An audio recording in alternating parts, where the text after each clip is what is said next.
பொதுவா கோவிலுக்கு போனா முக்தி கிடைக்கும், சுவாமியை தரிசனம் செஞ்சா முக்தி கிடைக்கும், அங்க நீராடுனா முக்தி கிடைக்கும்னு சொல்லுவாங்க. ஆனா இவரை நீங்க நினைச்சாலே போதுமாம் முக்தி கிடைக்கும்னு சொல்றாங்க. நினைத்தாலே முக்தி தரும் தலம். பஞ்சபூத தலங்கள்ல அக்னி தலமான திரு அண்ணாமலையார் திருக்கோவிலுக்கு தான் இன்னைக்கு வந்திருக்கோம்.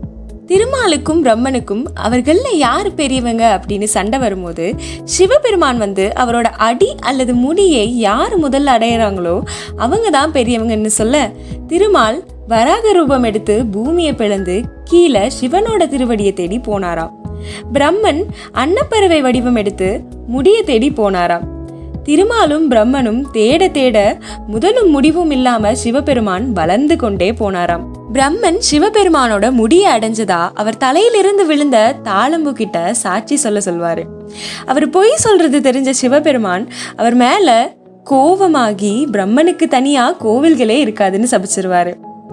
திருமாலும் சிவனோட திருவடி அடைய முடியாம வந்துருவாரு. இப்படி திருமாலுக்கும் பிரம்மனுக்கும் ஜோதி பிளம்பா காட்சி அளித்த தலம் தான் திருவண்ணாமலைன்னு சொல்லப்படுது. இந்த மலையே சிவபெருமானாக கருதப்படுது. அதனாலதான் கிரிவலம் வர்றத, அதாவது இந்த மலையை சுத்துறத வழக்கமா வச்சிருக்காங்க. குறிப்பா பௌர்ணமி நாட்கள்ல கிரிவலம் வர்றது இன்னும் சிறப்புன்னு சொல்றாங்க.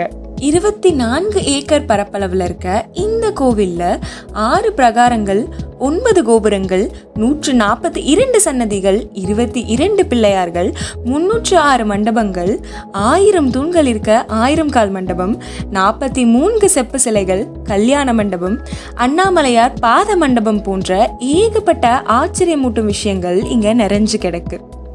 ஸ்ரீரங்கத்திற்கு அடுத்து இந்தியாவின் 3வது பெரிய கோபுரம் இந்த கோவிலோட 217 அடி கொண்ட ராஜகோபுரம் அப்படிங்கிறது குறிப்பிடத்தக்கது. இன்னும் இந்த மாதிரியான கண்டென்ட்ஸ்க்கு மறக்காம நம்ம சேனலை சப்ஸ்கிரைப் பண்ணிடுங்க. அண்ட் எத்தனை பேர் திருவண்ணாமலை கோயிலுக்கு போயிருக்கீங்கன்னு கமெண்ட் பண்ணுங்க.